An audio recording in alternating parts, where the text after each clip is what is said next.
Hello. Okay. RBS Daniel Raj. Hello. Okay.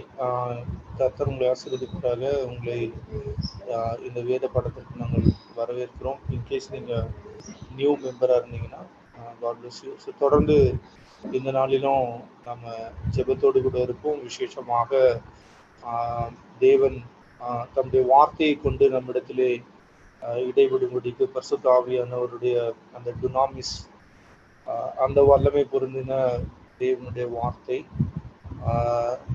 நம்மை ஒரு விசை கூட தேவன் செய்து முடித்தவைகளை நாம் காணும்படிக்கு, அதிலே மகிழும்படிக்கு தேவன் நமக்கு கிருபை செய்வாராக. அன்லோ அங்கிள்.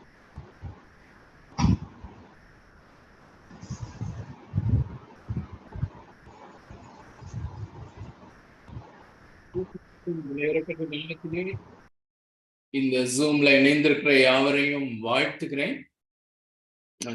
2 வார இடைவெளிக்கு பின்பு இந்த நாளிலும் நாம் இவ்விதமாக இணையவும் தொடர்ந்து ரோமருக்கு எழுதின நிருபத்தை நாம் கற்றுக்கொள்ளவும் தேவன் அருளின இந்த மகா பெரிய ஈவுக்காக, கிருபைக்காய் நான் ஆண்டவரை துதிக்கிறேன். நாம் இணைந்தவர்களாக ஆண்டவருக்கு நன்றியுள்ளவர்களாக காணப்படுகிறோம். ஒருவேளை அவ்வப்பொழுது விதமாக இடைவெளிகள் வந்தாலும் கூட தொடர்ந்து இதை செய்வதற்கு தேவன் நமக்கு கிருபை அருளி கொண்டிருக்கிறார். அதற்காக நான் ஆண்டவரை துதிக்கிறேன். ஆர்கனைஸ் பண்ணுகிற உங்கள் யாவருக்கும், பார்ட்டிசிபேட் பண்ணுகிற உங்கள் யாவருக்கும் இயேசு கிறிஸ்துவின் நாமத்தினாலே நன்றியையும் வாழ்த்துக்களையும் தெரிவித்துக் கொள்கிறேன்.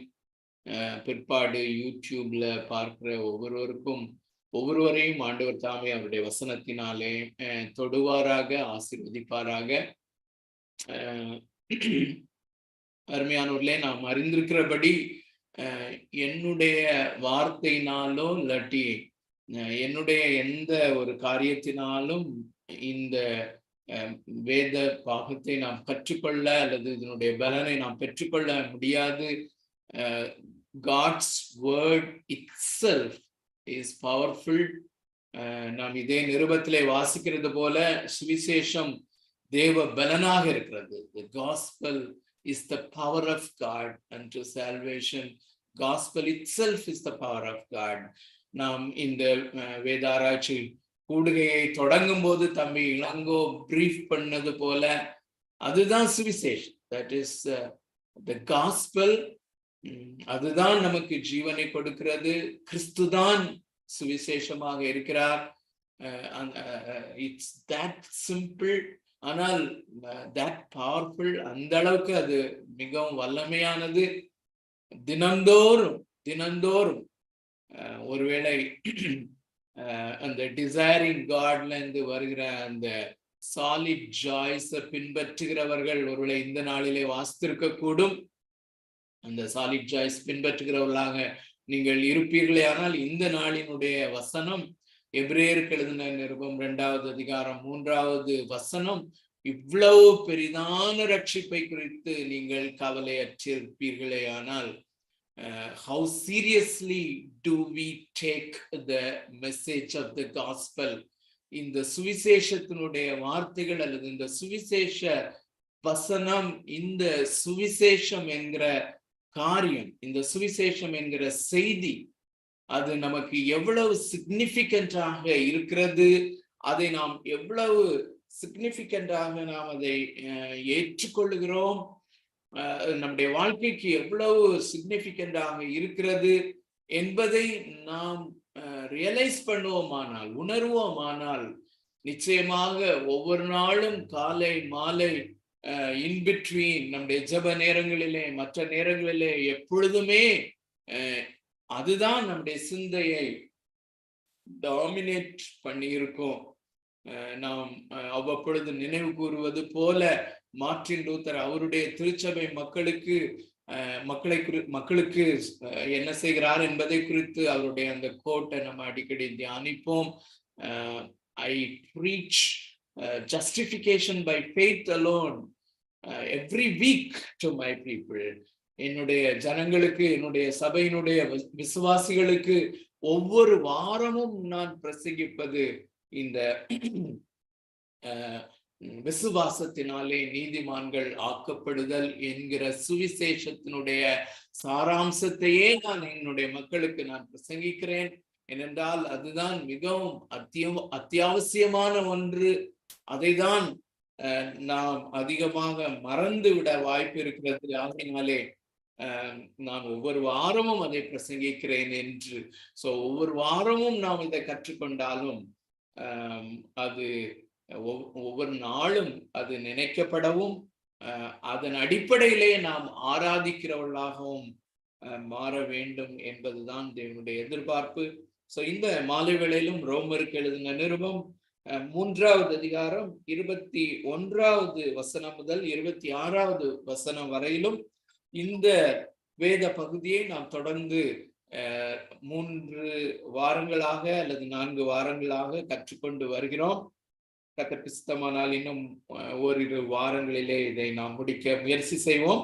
நாம் அறிந்திருக்கிறபடி ரோமருக்கு எழுதின நிருபம் 1வது அதிகாரம் 18வது வசனம் தொடங்கி 3வது அதிகாரம் 20வது வசனம் வரையிலும், 1வது அதிகாரம் 18வது வசனம் தொடங்கி 3வது அதிகாரம் 20வது வசனம் வரையிலும் மனிதனுடைய வீழ்ச்சியும் மனிதனுடைய அந்த வீழ்ச்சியினுடைய தன்மையையும் நாம் கற்றுக்கொண்டு வருகிறோம். அப்போஸ்தலனாகிய பவுலினுடைய தீம் அல்லது தேவனாகிய கர்த்தர் நமக்கு எழுதி கொடுத்திருக்கிற இந்த சுவிசேஷமாகிய இந்த புத்தகத்திலே ரோமருக்கு எழுதின நிருபம்தான் சுவிசேஷம் என்பதை நாம் அறிந்திருக்கிறோம். மத்தேயு, மார்க்கு, லூக்கா, யோவான் ஆகிய சுவிசேஷ புஸ்தகங்கள் நமக்கு சுவிசேஷத்தின் நாயகராகிய இயேசு கிறிஸ்துவினுடைய அந்த வாழ்க்கை வரலாற்றை அல்லது சுவிசேஷத்தின் நாயகராகிய இயேசு கிறிஸ்து அந்த சுவிசேஷம் என்கிற காரியத்தை எப்படி தன்னுடைய வாழ்க்கையில செய்து நிறைவேற்றினார் என்பதை அதிலே நாம் கற்றுக்கொள்ள முடியும். ஆனால் இந்த சுவிசேஷம் ஒரு தனிப்பட்ட மனிதனுடைய வாழ்க்கையிலே எப்படி கிரியை செய்கிறது என்பதை இந்த அப்போஸ்தலனாகிய பவுலின் மூலமாக எழுதப்பட்ட இந்த ரோமருக்கு எழுதின நிருபத்தில் தான் நாம் கற்றுக்கொள்ள முடியும். ஆகையினாலே இந்த ரோமருக்கு எழுதின நிருபம் மிகவும் முக்கியமானது என்பதை நாம் அறிந்திருக்கிறோம். அதிலேயும் நாம் தொடர்ந்து இந்த நாட்களிலே கற்றுக்கொண்டு வருகிற இந்த பேசேஜ் 21லிருந்து 26 வரையிலும் இதுதான் அந்த நற்செய்தியினுடைய தொடக்கம், இங்கேதான் ஆரம்பிக்கிறது.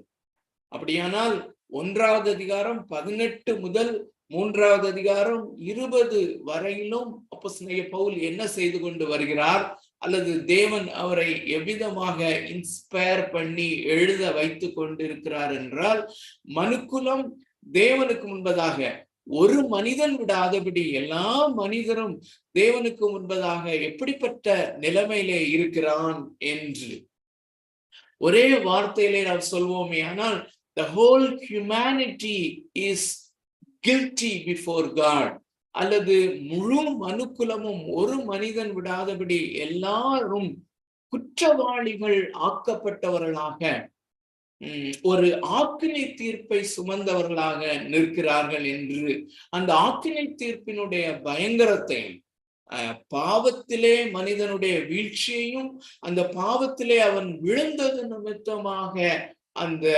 ஆக்கினை தீர்ப்பு எவ்வளவு பயங்கரமானது என்றும், அந்த நித்திய நியாய தீர்ப்பு நித்திய ஆக்கினை தீர்ப்பை சுமந்தவனாக அதை தாங்கிக் கொள்ள இயலாதவனாக அண்ட சராசரங்களையும் படைத்த மகா பெரிய தேவனாகிய கர்த்தருக்கு முன்பதாக நிற்க இயலாதவனாக சாஷ்டாங்கமாய் விழுந்து முகங்குப்புற, சாஷ்டாங்கமாக என்று சொல்வதை காட்டிலும் முகங்குப்புற விழுந்து கிடக்கிறவனாக, ஒரு கதியற்றவனாக, அவனுக்காக வழக்காடும்படி ஒருவனும் இல்லாத நிலைமையிலே நாம் எல்லாரும் அந்த நிலைமையிலே காணப்படுகிறோம். அந்த நிலைமையிலே இங்கே அப்போஸ்தலனாகிய பவுல் ஒவ்வொரு மனிதனையும் கொண்டு வந்து நிறுத்துகிறார். அந்த நிலைமையிலே இந்த நற்செய்தி என்கிற காரியம் 21வது வசனத்திலிருந்து 26வது வசனம் முடிய இருக்கிற இந்த வசன பகுதியிலே அந்த நற்செய்தி என்ன என்று அது நமக்கு திறந்து காண்பிக்கப்படுகிறது. நான் வாசிக்கிறேன். முதலாவது நாம் இணைந்தவர்களாக அந்த வேத பகுதியை நாம் வாசிப்போம். அதன் பின்பு 21வது வசனத்தையே இந்த நாளிலே மீண்டும் ஒரு முறை வாசிக்க பரிசுத்த ஆவியானவர் அதிலிருந்து காரியங்களை செய்தியை நாம் பெற்றுக்கொள்ள உதவி செய்வாராக. 21 முதல் 26 வரையிலும். இப்படி இருக்க நியாயப்பிரமாணம் இல்லாமல் தேவநீதி வெளியாக்கப்பட்டிருக்கிறது. அதை குறித்து நியாயப்பிரமாணமும் தீர்க்க தரிசனங்களும் சாட்சியிடுகிறது. அது இயேசு கிறிஸ்துவை பற்றும் விசுவாசத்தினாலே பலிக்கும் தேவநீதியே. விசுவாசிக்கிற எவர்களுக்குள்ளும் எவர்கள் மேலும் அது பலிக்கும். வித்தியாசமே இல்லை. எல்லாரும் பாவம் செய்து தேவ மகிமையற்றவர்களாகி இலவசமாய் அவருடைய கிருபையினாலே கிறிஸ்து இயேசுவில் உள்ள மீட்பை கொண்டு நீதிமான்கள் ஆக்கப்படுகிறார்கள். தேவன் பொறுமையாயிருந்த முற்காலத்தில் நடந்த பாவங்களை தாம் பொறுத்து கொண்டதை குறித்து தம்முடைய நீதியை காண்பிக்கும் பொருட்டாகவும் தாம் நீதியுள்ளவரும் இயேசுவனிடத்தில் விசுவாசமாயிருக்கிறவனை நீதிமான் ஆக்குகிறவருமாய் விளங்கும்படி இக்காலத்திலே தமது நீதியை காண்பிக்கும் பொருட்டாகவும் கிறிஸ்து இயேசுவனுடைய இரத்தத்தை பற்றும் விசுவாசத்தினாலே பலிக்கும் கிருபாதார பலியாக அவரையே ஏற்படுத்தினார். அருமையானவர்களே, இந்த தேவனுக்கு முன்பதாக நீதிமான்கள் ஆக்கப்படுதல் எப்படி, அல்லது இந்த தேவனாகிய கர்த்தருக்கு முன்பதாக இப்படி முகங்குப்புற விழுந்து கிடக்கிற மனிதன், முகங்குப்புற விழுந்து கிடக்கிற குற்றவாளியான மனிதன், முகங்குப்புற விழுந்து கிடக்கிற ஆக்கினை தீர்ப்புக்கு உட்பட்ட நித்திய நியாய தீர்ப்புக்கு உட்பட்ட நித்திய ஆக்கினை தீர்ப்புக்கு உட்பட்ட இந்த மனுஷனுக்கு என்னதான் நற்செய்தி அல்லது அவனுக்கு நம்பிக்கை என்று ஒன்று உண்டா என்றால் இதுதான் நம்பிக்கை. அருமையான தேவனுடைய பிள்ளைகளை நாம் தொடர்ந்து பார்த்து கொண்டு வருகிறோம். இந்த ஒரு வேத பகுதி தான் இந்த வேதாகமத்திலே ரோமருக்கு எழுதின நிருபத்திலே மிக மிக பிவட்டல் என்று சொல்லக்கூடிய, ஆங்கிலத்திலே பிவட்டல் என்று சொல்லக்கூடிய மிக முக்கியமான ஒரு வேத பகுதி. அதே நேரத்திலே வேதாகமத்திலே மிக முக்கியமான வேத பகுதி என்றும் சொல்லலாம். அது மாத்திரமல்ல, இந்த வேத பகுதி தான் அல்லது இந்த விஷயம்தான், இந்த பொருள்தான் கிறிஸ்தவத்தையும் மற்ற மதத்தையும் பிரிக்கிறது என்று, மற்ற மதங்களிலிருந்து அல்லது மற்ற மதங்களை எல்லாம் சேர்த்து நாம் அதற்கு ஒரு பெயர் சூட்டுவோமே ஆனால் தியாலஜிக்கலி ஹியூமன் ரிலிஜியன்ஸ் இந்த மற்ற மதங்களிலிருந்து அல்லது மனிதர்களினுடைய ரிலிஜியன்ஸ், மனிதர்களுடைய மதங்கள் என்று சொல்லக்கூடிய எல்லா மதங்களில் இருந்தும் கிறிஸ்தவத்தை பிரித்து காண்பிக்கின்ற அல்லது கிறிஸ்தவத்திற்கு ஒரு தனித்தன்மை வழங்குகிற ஒரு பேசேஜ் என்று சொல்லுவோமே ஆனால் அது இந்த பேசேஜ் தான். அருமையானவர்களே, இங்கே என்ன சொல்லப்படுகிறது? இப்படி இந்த அண்ட சராசரங்களை படைத்த தேவனுக்கு முன்பதாக நம்பிக்கையற்ற விதத்திலே முகங்குப்புற விழுந்து கிடக்கிற இந்த மனிதனுக்கு இந்த மனிதன் தன்னைத்தானே ரட்சித்துக் கொள்ள முடியாது, அல்லது தன்னைத்தானே நீதிமானாக்கி கொள்ள முடியாது, அல்லது இந்த தேவனுக்கு முன்பதாக அங்கீகரிக்கப்பட்டவனாக இவன் தானே தன்னுடைய கால்களிலே எழுந்து நின்று அங்கீகரிக்கப்பட்டவனாக அவரிடத்திலே ஜெபிக்க முடியாது, எதையும் கேட்க முடியாது, நிற்க முடியாது. ஆங்கிலத்திலே எப்படி சொல்லுவார்கள்? He do not have a right standing before God. இந்த தேவனுக்கு முன்பதாக நிற்க முடியாது, ஆராதிக்க முடியாது, அவருடைய சமூகத்திலே ஒரு ஆக்சஸ் இல்லாதவனாக நிற்கிறான். அவருடைய சமூகத்திலே தைரியமாக செல்வதற்கு இயலாதவனாக கிடக்கிறான். ஆனால் அப்படிப்பட்டவனுக்கு என்ன சொல்லப்படுகிறது? நானே உனக்கு வேண்டிய நீதியை அருளி நானே உன்னை நீதிமான் என்று டிக்ளேர் பண்ணி, நானே உன்னை நீதிமான் என்று டிக்ளேர் பண்ணி உன்னை நான் அங்கீகரிக்கிறேன். நான் என்னுடைய நீதியையே உனக்கு அருளுகிறேன், என்னுடைய நீதியையே உனக்கு உடையாக நான் அருளுகிறேன் என்பதுதான் இந்த 21வது வசனத்தினுடைய துவக்கம். அந்த 21வது வசனத்தை மாத்திரம் திரும்பவும் நான் வாசிக்கிறேன், என்னோடு கூட பின்பற்றுங்கள். இப்படி இருக்க என்றால் எப்படி இருக்க? நியாயப்பிரமாணத்தினாலே ஒரு மனிதன் நீதிமானாக்கப்பட முடியாது, அல்லது நியாயப்பிரமாணத்திலே அல்லது தேவனாகிய கர்த்தருடைய பரிசுத்த பிரமாணமாகிய இந்த சட்டதிட்டங்கள், இந்த நியாயப்பிரமாணம் மனிதன் இப்படித்தான் வாழ வேண்டும், மனிதன் இப்படி வாழ்ந்தால் இந்த தேவனுடைய சமூகத்திலே அவன் நீதிமானாக நிற்க முடியும் என்று தேவன் தாமே எழுதி கொடுத்த அந்த நியாயப்பிரமாணத்தை பின்பற்றுவதினாலே ஒரு மனிதனும் நீதிமானாக முடியாது என்கிற நிலைமையை இதுவரையிலும் நாம அநேக பேசேஜஸ்ல பார்த்தோம். அதனுடைய கல்மினேஷனாக, அதனுடைய முடிவாகத்தான் அந்த 20வது வசனத்திலே இப்படி இருக்க பாவத்தை அறிகிற அறிவு நியாயப்பிரமாணத்தினாலே வருகிறது. இந்த நியாயப்பிரமாணத்தினாலே மனிதன் நீதிமான் ஆக முடியாது, அல்லது நியாயப்பிரமாணத்தை பின்பற்றுவதனாலே தேவனுக்கு உண்பதாக அக்செப்டபிளாக அங்கீகரிக்கப்பட்டவனாக நிற்க முடியாது. சுருக்கமாக சொல்ல போனால் இந்த மகா பரிசுத்தமான இந்த நியாயப்பிரமாணம், மகா பரிசுத்த தேவனுடைய நியாயப்பிரமாணத்தை அதை பின்பற்றவே ஒருவனால முடியாது. ஆகையினாலே அதை பின்பற்றி அது ஒருவனை நீதிமான் ஆக்க முடியாது, தேவனிடத்தில் அங்கீகரிக்கப்பட்டவனாக மாற்ற முடியாது. 21வது வசனம் இப்படி இருக்கு, நிலைமை இப்படி இருக்க நியாயப்பிரமாணம் இல்லாமல், apart from the law of God, தேவ நீதி வெளியாக்கப்பட்டிருக்கிறது. The righteousness of God is revealed in the gospel. அல்லது that is the gospel. தேவன் சொல்லுகிறார், ஒரு மனிதன் நீ நியாயப்பிரமாணத்தை பின்பற்றுவதனாலே நீதிமான் ஆக்கப்பட முடியாது, அல்லது என்னுடைய சமூகத்திலே நீ அக்செப்டபிளாக அங்கீகரிக்கப்பட்டவனாக நிற்க முடியாது, எழுந்து நிற்க முடியாது. அப்படியானால் என்னதான் நம்பிக்கை? நானே என்னுடைய நீதியை உனக்கு அருளுகிறேன். அதுதான் இப்படி இருக்க நியாயப்பிரமாணம் இல்லாமல் தேவ நீதி வெளியாக்கப்பட்டிருக்கிறது.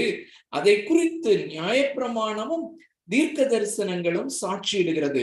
இந்த அப்பார்ட் ஃப்ரம் த லா, நியாயப்பிரமாணத்திற்கு வெளியே, நியாயப்பிரமாணம் இல்லாமல் தேவன் தாமே தம்முடைய நீதியை, பெர்ஃபெக்டான ரைச்சியஸ்னஸை, அந்த முழுமையடைந்த பரிபூர்ணமான நீதியை அவர் நான் உனக்கு அருளுகிறேன் என்று சொல்லி அதை வெளிப்படுத்துகிறார். அதுதான் சுவிசேஷம். இந்த சுவிசேஷம் அல்லது இந்த தேவ நீதி, இந்த தேவ நீதியை குறித்து நான் வாசித்த இந்த வசனத்தினுடைய 2வது பகுதி என்ன சொல்லுகிறது? அதை குறித்து, இந்த தேவ நீதியை குறித்து, தேவன் மனிதனுக்கு இலவசமாய் அருளுகிற இந்த நீதியை குறித்து நியாயப்பிரமாணமும் தீர்க்க தரிசனங்களும் சாட்சியிடுகிறது. அருமையானவர்களே, இந்த நியாயப்பிரமாணமும் தீர்க்க தரிசனங்களும் என்று சொல்லுகிற அந்த ஃப்ரேஸ், அந்த அடைமொழி, அல்லது அது சிம்பாலிக்காக சொல்லப்படுகிறது. இது எதை குறிக்கிறது என்றால், பழைய ஏற்பாட்டை அல்லது வேத ஸ்கிரிப்சர் என்று சொல்லக்கூடிய வேத புஸ்தகத்தை, அந்த ஆதியாகமம் முதற்கொண்டு ஆதியாகமம் முதல் மல்கியா வரையிலும் எழுதியிருக்கிற இந்த வேத புஸ்தகத்திலே அது வெளிப்படுத்தப்பட்டிருக்கிறது. அல்லது இந்த வேத புஸ்தகம், இந்த பழைய ஏற்பாடு, இந்த தேவன் அருளுகிற, இலவசமாய் மனிதனுக்கு அருளுகிற இந்த தேவ நீதியை குறித்து அது சாட்சியிடுகிறது என்பதுதான் இந்த நாளிலே நாம் விரிவாக கற்றுக்கொள்ள இருக்கிற காரியம். அருமையான தேவனுடைய பிள்ளைகளே, இந்த இலவசமாய் தேவன் அருளுகிற இந்த தேவ நீதியை குறித்து நாம் கடைசியாக நாம் கற்றுக்கொண்டது இயேசு கிறிஸ்து தாமே சொன்ன ஒரு உவமையிலிருந்து நாம் கற்றுக்கொண்டோம். அந்த ஒரு பெரிய ராஜா விருந்து பண்ணி, ஒரு பெரிய ராஜா தன்னுடைய மகனுடைய அந்த விவாகத்திற்காக அவர் அந்த ஊரில் உள்ள மக்களை, விசேஷமான மக்களை அவர் அழைத்தார். அழைத்தவர்கள் வரவில்லை. அழைத்தவர்கள் வர முடியாது என்று சாக்கு போக்கு சொன்ன போது அந்த ராஜா தன்னுடைய ஊழியக்காரர்களை அனுப்பி வழி சந்திகளிலே இருக்கிற நல்லோர் பொல்லாதோர் எல்லாரையும் நீங்கள் அழைத்து கொண்டு வாருங்கள் என்று சொல்லி அந்த சமுதாயத்திலே மிகவும் பின்தங்கிய, மிகவும் ஒதுக்கப்பட்ட மக்கள் அவர்களை அழைத்து கொண்டு வரும்படி அவர்களுக்கு சொல்லுகிறான். அது மாத்திரமல்ல, அழைத்த அந்த ராஜா நாமே அவர்களுக்கு ஒரு ராஜ வஸ்திரத்தை அல்லது ராஜாவினுடைய அந்த கல்யாண விருந்திலே பங்கு பெறுவதற்கு தகுதியான ஒரு வஸ்திரத்தை அவர்தாமே கொடுக்கிறார். அங்கே ஒரு மனிதன் அந்த தகுதியான வஸ்திரம் ராஜாவினாலே கொடுக்கப்பட்டிருந்தும் அவன் அதை அணியாமல் வந்திருந்தான் என்று சொல்லியும், அதனாலே அவன் நரகத்திலே போடப்பட்டான். அழுகையும் பற்கடிப்பும் நிறைந்த அந்த புறமான இருளிலே போடப்பட்டான் என்கிற அந்த காரியத்தை நாம பார்த்தோம். அந்த பிரின்சிபிளை மாத்திரம் நாம் எடுத்துக்கொள்வோம். அருமையான தேவனுடைய பிள்ளைகளே, நாம் தொடர்ந்து கற்றுக்கொண்டு வருகிறது இந்த நீதிமானாக்கப்படுதல் என்கிற அந்த டேர்ம், அது இந்த வேதாகமத்திற்கு யுனிக்காக இருக்கிறபடினாலே, அல்லது அது கிறிஸ்தவத்திற்கு அது யுனிக்காக இருக்கிறபடினாலே, பொதுவாக செக்குலர் வேர்ல்ட்ல இருக்கிற எல்லாரும் அங்கீகரிக்கிற அல்லது எல்லாரும் புரிந்து கொள்ளுகிற வார்த்தையாக இல்லாமல் இருக்கிறபடினாலே, வேதத்தின்படி இதனுடைய சரியான அர்த்தத்தை நாம் புரிந்து கொள்ளும்படியாக இந்த காரியங்களை நாம் தொடர்ந்து கற்றுக்கொண்டு வருகிறோம். அதன் அடிப்படையிலே தான் நாம் அந்த உவமையை கற்றுக்கொண்டோம். அதிலிருந்து நாம் அறிந்து கொண்டது என்ன? தேவன் தாமே ஒரு ரட்சிப்பு என்னும் அல்லது நீதி என்னும் ஒரு வஸ்திரத்தை நமக்கு அவர்தாமே உடுத்தி தம்முடைய அந்த விருந்து சாலைக்கு நம்மை தகுதிப்படுத்தி அவர் அழைக்கிறார் என்று. அதே காரியம்தான்.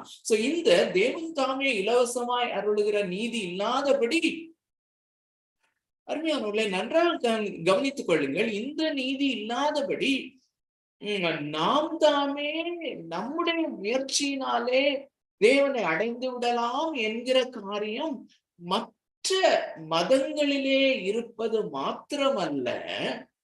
மிக நன்றாக என்னோடு கூட சிந்தனை செய்யுங்கள் அருமையான தேவனுடைய பிள்ளைகளே. இது எல்லா மனிதனுக்குள்ளும் இயற்கையாகவே இருக்கிற ஒரு காரியம். ஆகையினாலே கிறிஸ்தவர்களுக்குள்ளும் இதை மிகவும் கேர்ஃபுல்லாக அணுகாத பட்சத்திலே இந்த தேவனை சேரும்படியாக என்னுடைய சுய முயற்சியினாலே முயற்சித்தல் என்கிற காரியம் நம்முடைய ஆவிக்குரிய வாழ்க்கையிலே எந்த நிலைமையிலும் வரக்கூடும். அருமையான தேவனுடைய பிள்ளைகளே, அநேக விசுவாசிகளுக்குள்ளே பேக் ஆஃப் த மைண்ட் இருக்கிற ஒரு காரியம் என்னவென்றால், ஒருவேளை ரட்சிக்கிற காரியம் அவர் தாமே ரட்சித்தாலும் கூட அதன் பின்பு பசுத்தமாக்கப்படுதல் என்கிற காரியத்திலே நான் தான் முயற்சி செய்ய வேண்டும் என்கிற காரியம் மிக மிக சர்வசாதாரணமாக அந்த மைண்ட் செட் இருக்கிறதை நாம் அறிந்திருக்கிறோம். நீங்கள் அப்சர்வ் பண்ணியிருக்க முடியும்.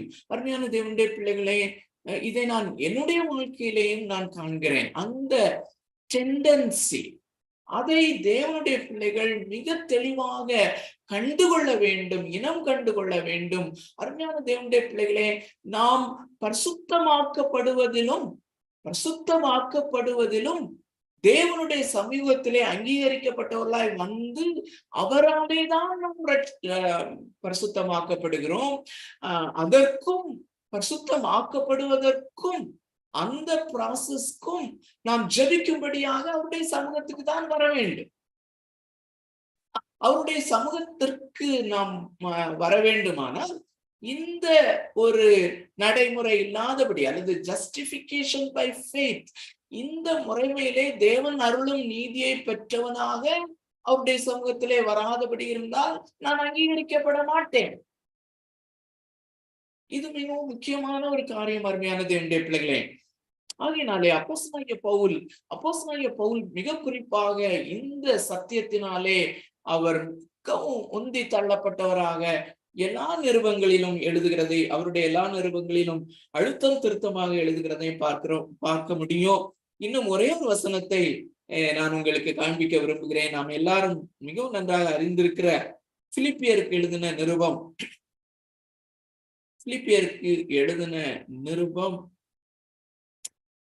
3வது அதிகாரம், பிலிப்பியருக்கு எழுதின நிருபம் 3வது அதிகாரம் 9வது வசனம். இங்கே அப்போஸ்தலனாகிய பவுல் இந்த நீதியை குறித்து, தேவன் தம்மே அருளுகிற நீதியை குறித்து மிக அழகாக எழுதுகிறதை நாம வாசிக்கிறோம். 9வது வசனம், நான் கிறிஸ்துவை ஆதாயப்படுத்திக் கொள்ளும்படிக்கும் நியாயப்பிரமாணத்தினால் வருகிற சுய நீதியை உடையவனாயிராமல் கிறிஸ்துவை பற்றும் விசுவாசத்தினாலே வருகிறதும் விசுவாசம் மூலமாய் தேவனால் உண்டாயிருக்கிறதுமான நீதியை உடையவனாயிருந்து கிறிஸ்துவுக்குள் இருக்கிறவன் என்று காணப்படும் படிக்கும். Amazing verse. அருமையான தேவனுடைய பிள்ளைகளே, நன்றாக கவனிங்கள். மீண்டுமாக 2வது ஃப்ரேஸை நான் உங்களுக்காக வாசிக்கிறேன். நியாயப்பிரமாணத்தினால் வருகிற சுய நீதியை உடையவனாயிராமல். இந்த நியாயப்பிரமாணம் அல்லது சட்டதிட்டங்கள் எப்பொழுதுமே நமக்கு ஒரு சுய நீதியை உண்டாக்கும். ஒருவேளை ரட்சிக்கப்படுவதற்கு முன்பாக இல்லாவிட்டாலும் அதற்கு பின்பு அநேகர் இந்த தேவன் அருளிய கட்டளைகளை தாங்களாகவே பின்பற்ற முயற்சி செய்கிறார்கள். நாம் நம்முடைய மாம்சத்திலே தேவனுடைய கட்டளைகளை நிறைவேற்றி நாமவே பரிசுத்தமாகி விடலாம், நாம் ஒரு பரிசுத்த வாழ்க்கையை தேவனுக்கு முன்பாக வாழ்ந்து விடலாம் என்று அப்படி நாம் நினைப்போமே. ஆனால் அருமையானவர்களே, we will end up with this thing. இந்த ஒரு காரியத்திலே நாம் முடிவடைந்து விடுவோம். அருமையானவர்களே, இந்த ஒரு காரியம், நாம் இந்த தேவனுடைய கட்டளைகளுக்கு கீழ்ப்படிய வேண்டும், நானாகவே முயற்சி செய்து கீழ்ப்படிய வேண்டும் என்று என்னுடைய சொந்த பிரயாசத்திலே நான் அதை செய்ய முயற்சிக்கும் போது என்ன ஆகிவிடுகிறது? ஒரு சுயநீதி வந்து விடுகிறது. அதை குறித்து நாம் மிக மிக மிக ஜாக்கிரதை உள்ளவர்களாக இருக்க வேண்டும். அருமையானவர்களே, நியாயப்பிரமாணத்தினால் வருகிற சுயநீதியை உடையவனாய் இராமல் என்று அப்போஸ்தலனாகிய பவுல் இங்கே ஏன் எழுதுகிறார் என்றால், இந்த சுயநீதியினால் வருவது it is totally unacceptable to God. நான் என்னதான் என்னுடைய சொந்த முயற்சியிலே தேவனுடைய கட்டளைகளுக்கு கீழ்ப்படிய நான் முயற்சி செய்கிறேனோ, அது எவ்வளவு முயற்சி செய்தாலும் அது அவ்வளவுக்கு அதிகமாய் filthy rag-ஆக அல்லது அது நாற்றம் எடுக்கிற ஒரு காரியமாக தேவனுக்கு என்பதாக இருக்கிறது, அழுக்கான அந்தையாக இருக்கிறது என்று இதை குறித்துதான் ஏசாயா தீர்க்கன் அவன் சொல்லுகிறான். ஆகையினாலே இந்த சுயநீதி உடையவனாய் நான் இராதபடிக்கு தேவனால் உண்டாயிருக்கிறதுமான நீதியை உடையவனாயிருக்க விரும்புகிறேன் என்று சொல்கிறான். That is very important. அருமையான தேவனுடைய பிள்ளைகளே, இந்த நம்பிக்கையற்ற விதத்திலே இந்த தேவாதி தேவனுக்கு முன்பதாக சாஷ்டாங்கமாய் முகங்குப்புற விழுந்து கிடக்கிற மனிதனுக்கு தேவன் சொல்லுகிறார், உன்னுடைய முயற்சி எவ்வளவு பரிசுத்தமான முயற்சியாக இருந்தாலும் அது என்னுடைய சமூகத்திலே அது அழுக்கான கந்தையாக இருக்கிறது. நீ அதன் நிமித்தமாக நீ என்னுடைய சமூகத்திலே நிமிர்ந்து நிற்கவோ ஜபிக்கவோ செய்ய முடியாது என்பதை தான் நாம் அந்த பரிசேயன் ஆயக்காரன் அவர்களுடைய ஜெபத்துல நாம பார்க்கிறோம், யார் நீதிமானாக்கப்பட்டவனாக போனான், அல்லது யாருடைய ஜெபம் அங்கீகரிக்கப்பட்டது, யாருடைய ஸ்டாண்டிங், யார் தேவ சமூகத்திலே நிற்கக்கூடியவனாக மாறினான் என்று. தேவனுடைய சமூகத்திலே எந்த ஒரு ஆயக்காரன் நிற்க முடியாதவன் என்று உணர்ந்தான், அவன்தான் நிற்க தகுதி உள்ளவனானான் என்று இயேசுதாமே சொல்கிறத நாம பார்க்கிறோம். அருமையான தேவனுடைய பிள்ளைகளை, இன்றும் ஒரு சில வசனங்களை என்னோடு கூட சேர்ந்து வாசிக்க உங்களை தாழ்மையோடு கேட்டுக்கொள்கிறேன். அநேக வசனங்களை கர்த்தருக்கு சித்தமானால் நாம் வாசிப்போம். இந்த வசனங்களை, இந்த வசன பகுதிகளை நாம் படிக்க இந்த நீதிமான் ஆக்கப்படுதல் அல்லது நீதிமானாக தேவன் ஒருவனை டிக்ளேர் பண்ணுதல், பிரகடனப்படுத்துதல், ரட்சிக்கப்படுதல், இந்த ப்ராசஸ் அல்லது இந்த ரோமர் 3:21 26 வரையிலும் விளக்கப்பட்டிருக்கிற இந்த காரியம் என்ன என்பதை நாம் தெளிவாக அறிந்து கொள்வதற்கு இந்த வசனங்கள் நமக்கு உதவி செய்யும். அருமையான தேவனுடைய பிள்ளைகளே, இந்த 2 ஃப்ரேஸையும் சேர்த்து நம் மனதிலே கொண்டவர்களாக இதுல ப்ரொசீட் பண்ணுவது நல்லது. இது எதிலே இந்த தேவன் அருளுகிற இலவசமான தேவ நீதி எதிலே வெளிப்படுத்தப்பட்டிருக்கிறது என்றால், தேவனுடைய புஸ்தகத்திலே வெளிப்படுத்தப்பட்டது. இது எந்த ஒரு வேதத்திலும், எந்த ஒரு மதத்தை சார்ந்த மதத்தினருடைய வேதத்திலும் இது வெளிப்படுத்தப்படவில்லை. ஏனென்றால் எல்லா மதங்களும் நீங்கள் உங்களுடைய நற்கிரியைகளினாலே நல்லவர்களாக நீங்கள் வாழ்ந்தீர்களேயானால் இந்த கடவுள் உங்களை நேசிப்பார். நல்லவர்களாக நீங்கள் வாழ்ந்தீர்களேயானால், தூய்மையான உள்ளத்தோடு வாழ்ந்தீர்களேயானால் இந்த தேவனால் அங்கீகரிக்கப்படுவீர்கள் என்பதை தான் போதிக்கின்றன. ஆனால் இந்த தேவன் நமக்கு கிருபையாய் அருளி இருக்கிற இந்த வேத புஸ்தகம், the book, இதிலே தான் இந்த தேவ நீதி வெளிப்படுத்தப்பட்டிருக்கிறது. அருமையான தேவனுடைய பிள்ளைகளை, நான் சொன்னேன், இந்த சீர்திருத்தம் என்கிற காரியம் இந்த 500 ஆண்டுகளுக்கு முன்பு தேவனாகிய கர்த்தர் தாமே மார்ட்டின் லூத்தரை பயன்படுத்தி கொண்டு வந்த அந்த சீர்திருத்தம், அது 5 தூண்களிலே நிற்கிறது.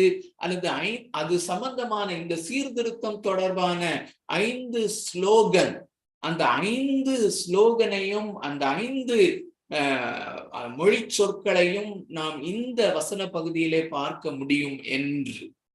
இந்த நாளிலே நாம் பார்க்கிறது பை ஸ்கிரிப்சர் அலோன், வேதத்திலே மாத்திரம். அது 2 அல்லது 3 விதமாக, அல்லது சீர்திருத்தவாதிகள் அல்லது சீர்திருத்தத்தை கொண்டு வரும்படியாக தேவனாலே பயன்படுத்தப்பட்ட தலைவர்கள் இந்த ஸ்கிரிப்சர் அலோன் என்று சொல்லும் பொழுது, வேதாகமத்தில் மாத்திரமே என்கிற ஸ்லோகத்தை அவர்கள் சொல்லும் பொழுது அவர்கள் எதை மீன் பண்ணினார்கள், அதனுடைய அர்த்தம் என்ன என்பதையும் கொஞ்சம் முகவுரையாக சொல்லிவிட்டு அந்த வசன பகுதிகளுக்கு நாம் வேகமாக செல்ல முயற்சிக்கலாம். இது ரொம்ப முக்கியமானது. அருமையானவர்களே, முதலாவது மீனிங் என்னவென்றால், மற்ற மதத்தினர்களுடைய எந்த ஒரு வேதத்திலும் இது வெளியாக்கப்படவில்லை. இது தேவன் நமக்கு அருளி இருக்கிற இந்த பரிசுத்த வேதாகமத்திலே மாத்திரம்தான் இது வெளிப்படுத்தப்பட்டிருக்கிறது. இந்த பரிசுத்த வேதாகமத்தை பெற்றிருக்கிற நாம் பாக்கியவான்கள் என்கிற ஒரு காரியம், என்கிற ஒரு அர்த்தம். 2வது, அது மாத்திரமல்ல அருமையான தேவனுடைய பிள்ளைகளே, இந்த சீர்திருத்தத்தை கொண்டு வரும்படியாக தேவனுடைய பிள்ளைகளை கர்த்தர் பயன்படுத்தின அந்த சமயத்திலே முழு உலகத்தையும் ஆக்கிரமித்து கொண்டிருந்த, அல்லது குறிப்பாக ஐரோப்பிய கண்டத்தை ஆக்கிரமித்திருந்த அந்த ரோமன் கேத்தலிசிசம், ரோமன் கத்தோலிக்க மதம் என்ன போதித்தது என்றால், தேவன் தன்னுடைய நீதியை இந்த வேதாகமத்திலே வெளிப்படுத்தி இருக்கிறது உண்மைதான் என்று விசுவாசித்தார்கள். ஆனால் பிளஸ் அதோடு சேர்ந்து திருச்சபையினுடைய தலைவர்கள் திருச்சபையினுடைய ஒன்றான தலைவனாகிய அந்த போப் அல்லது திருச்சபை சொல்லுகிற சட்ட திட்டங்களும் கூட சேர்ந்து அதையும் பின்பற்றினால்தான் நாம் நீதிமான்கள் ஆக்கப்படுவோம். நாம் இந்த தேவனுக்கு முன்பதாக அக்செப்டபிளாக நாம் மாறுவோம் என்று. So scripture plus church, scripture plus tradition, வேத வசனங்கள் அதோடு கூட சேர்ந்து பாரம்பரியம், வேத வசனம் கூட்டல் அதோடு கூட சேர்ந்து சபையினுடைய தலைவர்கள். ஆனால் ஸ்கிரிப்சர் அலோன், வேதம் மாத்திரமே என்று சொல்லும் போது அவர்கள் என்ன அர்த்தத்திலே சொன்னார்கள் என்றால், பாரம்பரியமாக ஒருவேளை செயின்ட் அகஸ்டின் அல்லது இப்படிப்பட்ட தலைவர்கள், ஆவிக்குரிய தலைவர்கள் பேசினதும் எழுதினதும் மிகவும் முக்கியமானதுதான். அவைகளையும் நீங்கள் கற்றுக்கொள்ளலாம். அதோடு சேர்ந்து உங்களுடைய லாஜிக், ரீசனிங், அதையும் நீங்கள் ஆதாரமாக எடுத்துக்கொள்ளலாம். அதனால தப்பில்லை. ஆனால் scripture is supreme.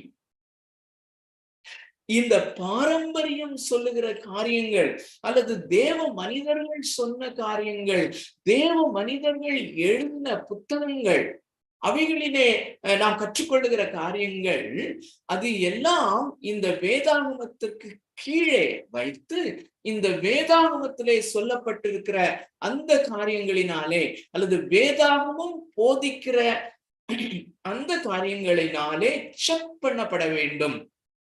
Scripture is the supreme authority. வேதாகமம் தான் பூரணமான, முழுமையான, கடைசியான, இறுதி முடிவை கொடுக்கக்கூடிய ஒரு காரியம் என்று.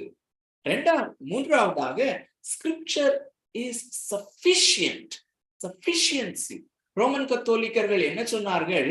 வேதாகமும் நல்லதுதான், வேதாகமும் தேவனுடைய வார்த்தை தான், ஆனால் எல்லாம் அதிலே கொடுக்கப்படவில்லை. ஆகையினாலே திருச்சபையினுடைய தலைவர்கள் சொல்வதையும் அதிலே சேர்த்து கொள்ளலாம். அருமையான தேவனுடைய பிள்ளைகளே, இந்த நாட்களிலும் இந்த காரியங்கள் அஃபெக்ட் பண்ணப்படுகிறதை நீங்கள் பார்க்க முடியும். அருமையான தேவனுடைய பிள்ளைகளே, இந்த வேதாகமத்தோடு கூட சேர்த்து சபையினுடைய தலைவர்கள் சொல்லுகிற காரியங்களையும் சேர்த்து கொள்ளுகிற காரியம், அல்லது வேதாகமத்தை இன்டர்பிரட் பண்ணும்படியாக சபையினுடைய தலைவர்கள் சொன்ன காரியங்களை நாம் அதில் சேர்த்தோமானால் நாம் அதிலே தவறு செய்கிறவர்கள் ஆகிவிடுவோம். தேவனுடைய சமூகத்திலே அல்லது தேவன் அருளுகிற இந்த தேவ நீதியை, தேவன் இலவசமாய் அருளுகிற அந்த தேவ நீதியை நாம் தவறாக புரிந்து கொள்ளுகிறவர்களாக இருப்போம் என்று சொல்வதை காட்டிலும் தவறாக புரிந்து கொள்வோமே ஆனால் அது தவறான ஒரு முடிவுக்கு அல்லது தவறான ஒரு இட்டர்னிட்டிக்கு நம்மை வழி நடத்துகிறதாக அது முடிந்து விடுகிறது. அது மாத்திரமல்ல, இந்த வேத வாக்கியம் ஸ்கிரிப்சர் இஸ் சுப்ரீம். இரண்டாவது, ஸ்கிரிப்சர் இஸ் சஃபிஷியன்ட். அந்த சீர்திருத்தத்தின் போது தேவன் பயன்படுத்தின மக்கள் என்ன மீன் பண்ணினார்கள் என்றால், என்ன அர்த்தம் கொண்டார்கள் என்றால், இந்த வேதாகமம் தானே சஃபிஷியண்டாக இருக்கிறது. மனிதன் நீதிமானாக்கப்படுவதற்கு, மனிதன் ரட்சிக்கப்படுவதற்கு போதுமான காரியங்களை இந்த வேதாகமம் தானே சஃபிஷியண்டாக சொல்லுகிறது, அது போதுமானது என்று. அது மாத்திரமல்ல, மூன்றாவதாக, the scripture is clear. இந்த வேதாகமம் மிகவும் தெளிவாக சொல்லுகிறது. நீங்க இந்த ரோமருக்கு எழுதின நிருபம் 3வது அதிகாரம் 21 to 26 படிச்சீங்கன்னா கூட, ஆனால் உன்னிப்பாக கவனித்து ஒரு சீரியஸ்னஸோட ஜபத்தோடு படிப்பீங்கன்னா பிளைனாக அதுல எழுதப்பட்டிருக்கு. It is very very clear. இதுல குழப்பம் அடையும்படியாக எந்த காரியமும் இல்லை. வேதாகமத்திலே புரிந்து கொள்ள கடினமான சில வேத பகுதிகள் நிச்சயமாக உண்டு. ஆனால் சீர்திருத்தவாதிகள் என்ன சொன்னார்கள்? ஆனால் தெளிவாக சொல்லப்பட்டிருக்கிற வேத வசனத்தை நீ ஏற்றுக்கொண்டு புரிந்து கொண்டு அதன் அடிப்படையிலே கஷ்டமான வேத பகுதிகளை, கடினமான வேத பகுதிகளை நீ இன்டர்பிரட் பண்ணலாம் என்று. அருமையான தேவனுடைய பிள்ளைகளே, மிகவும் தெளிவாக ஒரு காரியத்தை அறிந்து கொள்வோம். இந்த சீர்திருத்தத்திற்கு முன்பதாக கத்தோலிக்கர்களுடைய போதனை என்கிறது வேதம் பிளஸ் சபையினுடைய ட்ரெடிஷன். ஆனால் சீர்திருத்தம் சொல்லுகிறது வேதாகமம் மாத்திரமே. It is clearly revealed in the scripture, and the scripture is sufficient, and the scripture is the ultimate authority. பிள்ளைகளே, இந்த மாலை வேளையிலே ஆகையினாலேதான் நாம் மிகவும் தாகத்தோடு கூட இந்த தேவனாய கர்த்தருடைய வார்த்தைக்கு முன்பதாக நடுங்கினவர்களாக, this is God's word, அண்ட சராசரங்களையும் படைத்த தேவனாய கர்த்தருடைய வார்த்தை, அண்ட சராசரங்களையும் படைத்த இந்த infinitely holy God, அவருடைய வார்த்தை, இந்த இன்ஃபினிட்லி ஹோலி காட்க்கு முன்பதாக நாம் அங்கீகரிக்கப்பட்டவர்களாக வருவதற்கென்று அவர்தாமே ஒரு வழியை உண்டாக்கி இருக்கிறாராமே, அவர்தாமே உண்டாக்கி இருக்கிறாராமே, அவர்தாமே இலவசமாய் தன்னுடைய நீதியை அருளுகிறாராமே, அதை நாம் கற்றுக்கொள்ளலாம் என்று அந்த supremacy of the word of காடுக்கு முன்பதாக நடுக்கத்தோடு பயத்தோடு நாம் வந்து நிற்கிறோம். அருமையான பிள்ளைகளே, ஒருவேளை கடந்த பைபிள் ஸ்டடியில நான் படித்த அந்த வேத பகுதியில இருந்து ஆரம்பிக்கலாம். நான் முழுமையாக அல்ல, ஒரு சில வசனங்களை யோபுவின் புஸ்தகம் 9வது அதிகாரத்திலே. இப்பொழுது இந்த வேத பகுதிகளை என்ன இன்டென்ஷன்ல நம்ம படிக்கிறோம் என்றால், இந்த நியாயப்பிரமாணமும் தீர்க்க தரிசனங்களும் என்று சொல்லப்படுகிற பழைய ஏற்பாடு இந்த தேவ நீதியை பற்றி சாட்சியிடுகிறது, அல்லது இந்த தேவ நீதியை பற்றி சொல்லுகிறது. அதன் அடிப்படையிலே நாம் பார்க்கிறோம், நம்முடைய புரிந்து கொள்ளுதலை பெரிதாக்கி கொள்ளும்படியாக இங்கே ஒரு சில பிரச்சனைகள் எழுகிறதை முதலாவதாக இந்த வேத வசனங்கள் மூலமாக நம்ம பார்க்க வேண்டியது அவசியம் என்று நினைக்கிறேன். 9வது அதிகாரம் 2வது வசனத்திலிருந்து 2-3 சில வசனங்களை மாத்திரம் நான் மேற்கோள் காட்டி அதிலிருந்து வாசிக்கிறேன். இந்த 9வது அதிகாரம் முழுவதையும் நீங்கள் நிதானமாக இந்த கண்ணோட்டத்திலே படிப்பீர்களானால் மிகவும் நல்லது. 2வது வசனத்தை முதலாவதாக உங்களுக்காக வாசிக்கிறேன், என்னோடு பின்பற்றுங்கள், அல்லது ஸ்கிரீன்ல தமிழ் போடுறாங்க, தட்ஸ் அமேசிங், வாசிக்கலாம். ஆம், யோபு சொல்லுகிறான், ஆம், காரியம் இப்படி இருக்கிறது என்று அறிவேன், தேவனுக்கு முன்பாக மனுஷன் நீதிமானாய் இருப்பது எப்படி? This is an amazing question. அல்லது ஒரு பெரிய ஹர்டலாக, ஒரு பெரிய தடையாக இங்கே மனிதன் பார்க்கிற காரியம், அல்லது யோபு பார்க்கிற காரியம், தேவனுக்கு முன்பதாக இந்த அண்ட சராசரங்களை படைத்த infinitely holy God, எல்லையற்ற விதத்திலே பரிசுத்தராயிருக்கிற இந்த கடவுளுக்கு முன்பதாக எல்லையற்ற விதத்திலே அசுத்தனாயிருக்கிற இந்த மனிதன் நிற்பது எப்படி? அதான் கேள்வி. நீதிமானாய் இருப்பது எப்படி, அல்லது அவருக்கு முன்பதாக அவன் நிற்பது எப்படி என்பதுதான் கேள்வி. தேவனுக்கு முன்பாக மனுஷன் நீதிமானாய் இருப்பது எப்படி? ஒரு சில வசனங்களை தொடர்ந்து வாசிக்கிறேன். அவர் அவனோட வழக்காட சித்தமாயிருந்தால் 1000-ல் 1 அவருக்கு உத்தரவு சொல்ல மாட்டானே. அவர் அவனோட வழக்காட சித்தமாயிருந்தால் 1000-ல் 1 அவருக்கு உத்தரவு சொல்ல மாட்டானே. அவர் இருதயத்தில் ஞானமுள்ளவர், பலத்தில் பராக்கிரமுள்ளவர், அவருக்கு விரோதமாக தன்னை கடினப்படுத்தி வாழ்ந்தவன் யார்? தொடர்ந்து 10வது வசனத்துக்கு வாருங்கள். 10வது வசனம், 13வது வசனம். தேவன் தம்முடைய கோபத்தை திருப்ப மாட்டார், ஒருவருக்கொருவர் துணை நிற்கிற அகங்காரிகள் அவருக்கு அடங்க வேண்டும். What an amazing insight Job had. யோபுவுக்கு அத்தனை பெரிய ஒரு இன்சைட் அவனுக்கு கிடைக்கிறது. பரிசுத்த ஆவியானவர் தாமே எழுதி வைத்திருக்கிற காரியங்களை பாருங்கள். இங்கே தேவனுக்கு ஒரு பிரச்சனை இருக்கிறது, அல்லது ஆவிக்குரிய கோலத்திலே ஒரு பிரச்சனை இருக்கிறது. தேவனுக்கு முன்பதாக மனிதன் நீதிமானா இருக்க முடியாது, அல்லது தேவனுக்கு முன்பதாக மனிதன் நிற்க முடியாது. ஏனென்றால் அவர் தம்முடைய கோபத்தை திருப்ப மாட்டார். அவர் எல்லையற்ற விதத்திலே பரிசுத்தராயிருக்கிறார். ஆகையினாலே ஒரு சிறிய பாவத்திற்கு விரோதமாகவும் தேவனாகிய கர்த்தருடைய பரிசுத்தம் அது கிரியை செய்யக்கூடியது. எப்படி கிரியை செய்யக்கூடியது? அவனை நித்திய நரகத்திற்கு தான் தள்ளும்படியாக அவர் கோபாக்கினையோடு கூட, that is his nature, அது அவருடைய சுபாவம்.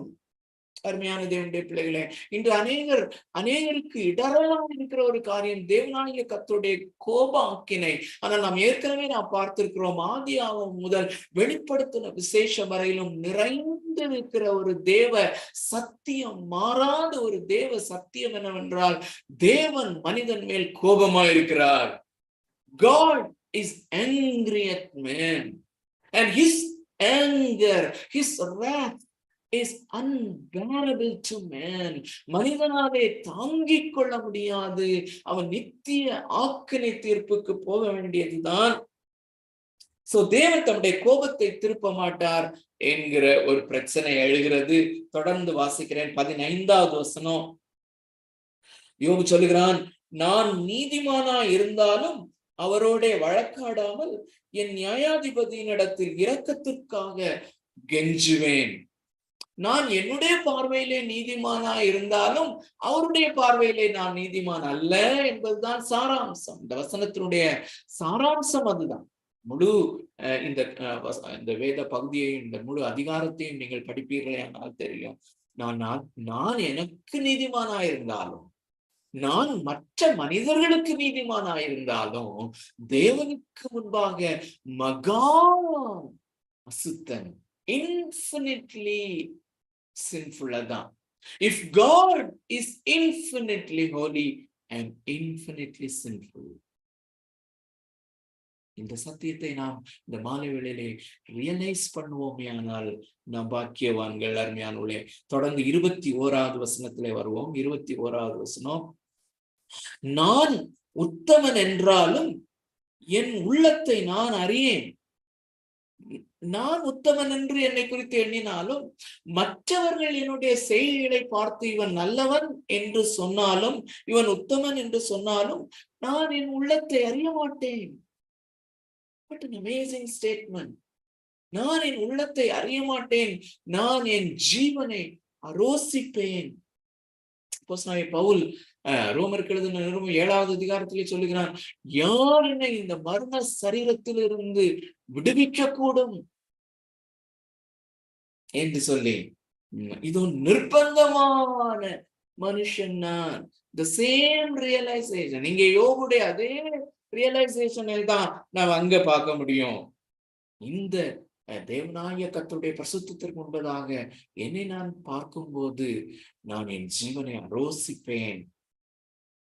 24வது வசனம். 24வது வசனம். உலகம் துன்மார்க்கர் கையில் விடப்பட்டிருக்கிறது, அதில் இருக்கிற நியாயாதிபதிகளின் முகத்தை மூடி போடுகிறார். அவர் இதை செய்கிறதில்லை என்றால் பின்ன யார் இதை செய்கிறார்? தொடர்ந்து கீழே வருவோம். 32வது வசனம். 32வது வசனம்.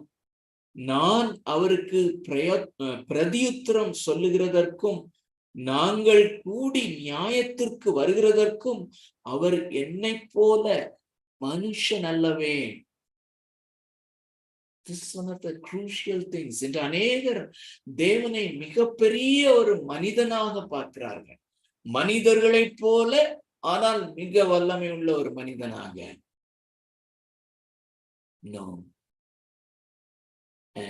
அவர் என்னை போல மனிதன் அல்லவே என்று சொல்லும் பொழுது, what Job is trying to say is, அல்லது பரிசுத்த ஆவியானவர் இங்கே என்ன சொல்லுகிறார் என்றால், he is uniquely awesome. அவர் மனிதன் அல்ல, he is a supreme being. God is spirit. God is holy. அவர் மகா பரிசுத்தர். அவர் ஆவியா இருக்கிறார். அவர் ஒரு ஆவி என்று சொல்வது தப்பு. A.W. பிங்க் சொல்லுகிறார், God is a spirit என்று சொல்வோமே, ஆனால் blasphemy என்று, அது ஒரு தேவ தூஷணம் என்று. அப்படி நாம் சொல்லும் போது அவரை நமக்கு கீழாக மாற்றி விடுகிறோம். God is spirit என்று சொல்லும் போது அவர் ஸ்பிரிட் பீயிங், மனிதர்களுடைய அசுத்தமான மனிதர்களுடைய கண்களுக்கு புலப்படாத எங்கும் நிரம்பி இருக்கிற ஆவியாக இருக்கிறார். He is the supreme being. நான் இருக்கிற அறையையும் நீங்கள் இருக்கிற இடத்தையும் நிரப்பி இருக்கிறார் இந்த தேவனாகிய கர்த்தர். Awesome. We cannot know that.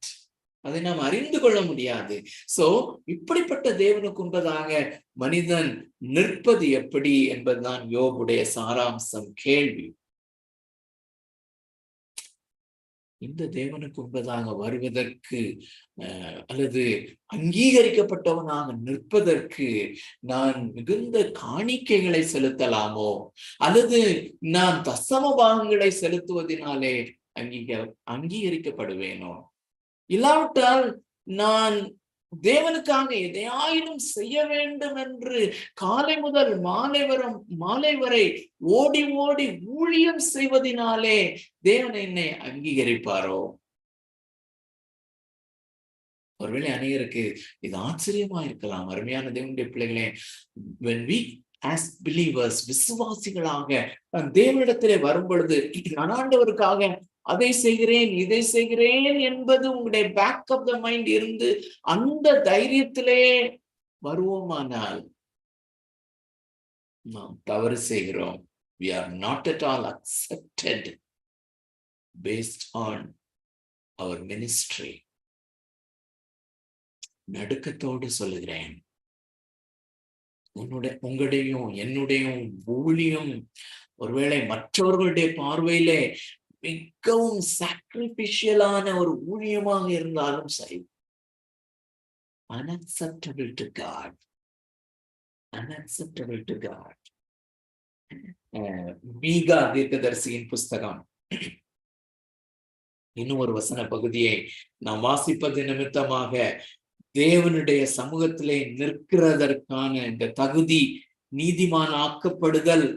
நீதிமானாக பிரகடனப்படுத்தப்படுதல் என்கிற அந்த காரியத்தை குறித்த இன்னும் தெளிவை பெற்றுக் கொள்ள முடியும். அருமையான தேவனுடைய பிள்ளைகளை, மீகா தீர்க்கதரிசியின் புஸ்தகம் 6வது அதிகாரம் 6-7 வசனங்களை உங்களுக்காக வாசிக்க விரும்புகிறேன். உங்களுடைய வேதாகமத்திலே இருந்து என்னோடு கூட பின்பற்றுங்கள், அல்லது ஸ்கிரீன்ல தம்பி போடுவாங்கன்னா தெளிவாக பின்பற்றுங்கள். இங்கே மீகா தீர்க்கதரிசி எழுதுகிறான், எண்ணத்தை கொண்டு நான் கர்த்தருடைய சந்நிதியில் வந்து உன்னதமான தேவனுக்கு முன்பதாக பணிந்து கொள்ளுவேன். எண்ணத்தை கொண்டு நான் கர்த்தருடைய சந்நிதியில் வந்து உன்னதமான தேவனுக்கு முன்பாக பணிந்து கொள்வேன். With what shall I come before the Lord and bow myself before God on high? Shall I come before him with burnt offerings, with calves? தகன பலிகளை கொண்டும் 1 வயது கன்றுக்குட்டிகளை கொண்டும் அவர் சந்நிதியில் வர வேண்டுமோ? அடுத்த வசனம், 1000 ஆட்டுக்கடாக்களின் பேரிலும் எண்ணெயாய் ஓடுகிற 10,000 ஆறுகளின் பேரிலும். பாருங்க, 10,000 ஓடுகிற ஆறுகளின் எண்ணெய், எண்ணெயின் 1000, திரும்ப வாசிக்கிறேன், 1000 ஆட்டுக்கடாக்களின் பேரிலும் எண்ணெயாய் ஓடுகிற 10,000 ஆறுகளின் பேரிலும் கர்த்தர் பிரியமாயிருப்பாரோ? இவைகளெல்லாம் நான் கொண்டு வருவதனாலே கர்த்தரை நான் பிரியப்படுத்த முடியுமோ? என் அக்கிரமத்தை போக்க என் முதற் பேரானவனை, என்னுடைய முதற் பேரானவன் எனக்கு ரொம்ப முக்கியம். அதுவும் இந்த வேதவசனம் எழுதப்பட்ட கலாச்சாரத்திலே முதற் பேரானவன், பிள்ளைகள் மிகவும் முக்கியமானவர்கள். அதுலயும் நான் என் முதற்பேரானவனை நான் அவருக்கு உண்பதாக பலியிடுவதனாலே நான் அக்செப்டபிளாக அவருக்கு உண்பதாக நிற்க முடியுமா? என் ஆத்மாவின் பாவத்தை போக்க என் கற்ப கனியையும் கொடுக்க கூடுமோ? Amazing statements. கேள்வி என்னவென்றால் முடியாது. இதெல்லாம் rhetoric questions என்பது நமக்கு தெரியும். Nothing can satisfy this God. Our prayers cannot satisfy God. அநேகர் ஜெபத்தை எப்படி புரிந்து கொண்டிருக்கிறார்கள் என்றால், ராத்திரி முழுவதும் ஜெபிப்பதினாலே அல்லது சத்தமாய் ஜெபிப்பதினாலே அல்லது உபவாசித்து ஜெபிப்பதினாலே 40 நாட்கள் உபவாசிப்பதினாலே கர்த்தர் என் மேல் பிரியமாயிருப்பார். Never, never, never. எதை கொண்டு வந்தால் இதுல எழுதியிருக்கிற இந்த வார்த்தைகளினுடைய சாராம்சத்தை அல்லது இவைகளை நீங்கள் திரும்ப திரும்ப இவைகளிலே டுவெல் பண்ணி இருப்பீர்களே ஆனால், பார்ப்பீர்களே ஆனால், இவைகள் எல்லாம் ரொம்ப மனிதனை பொறுத்த அளவிலே மிகவும் உன்னதமான காரியங்கள். ஆனால் மனிதனை பொறுத்த அளவிலே உன்னதமான இந்த காரியங்களை அவருக்கு முன்பதாக கொண்டு வரும்போது அவையெல்லாம் அவருக்கு முன்பதாக அழுக்கான நாற்றம் எடுக்கிற கந்தையான வஸ்திரமாக இருக்கிறது. சோ பிரச்சனை என்னவென்றால், இன்னும் ஒரு வசனத்தை வாசிக்கலாம். இப்படி மனிதன் தேவனுக்கு முன்பதாக வரும்போது தேவன் அவனை நீதிமானாக ஆக்க முடியவும் முடியாது. தேவனுக்கு ஒரு பிரச்சனை இருக்கிறத நாம பார்க்கிறோம். நீதிமொழிகளின் புஸ்தகம் 17வது அதிகாரம், நீதிமொழிகள் 17. இந்த நீதிமானாக பிரகடனப்படுத்தல் என்கிற காரியம் எப்படிப்பட்ட சத்தியங்களின் மேலே நிற்கிறது என்பதை நாம் புரிந்து கொள்ளும் போது நமக்கு தேவன் அருளி இருக்கிற இந்த பெரிய ஸ்லாக்கியத்தினுடைய மேன்மையை நாம் உணர்ந்து கொள்ள முடியும். அருமையானவர்களே, நீதிமொழிகள் 17வது அதிகாரம் 15வது வசனம், துன்மார்க்கனை நீதிமான் ஆக்குகிறவனும் நீதிமானை குற்றவாளி ஆக்குகிறவனுமாகிய இவ்விருவரும் கர்த்தருக்கு அருவருப்பானவர்கள். துன்மார்க்கனை நீதிமான் ஆக்குகிறது கர்த்தருக்கு முன்பதாக அருவருப்பான ஒரு காரியம். God cannot do that.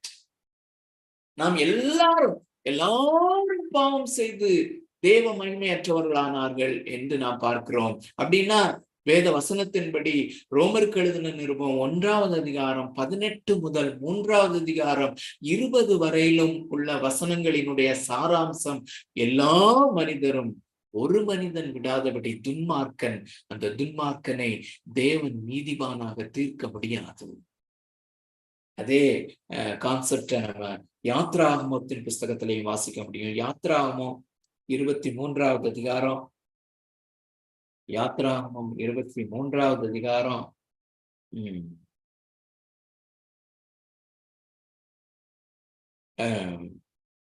7வது வசனம்.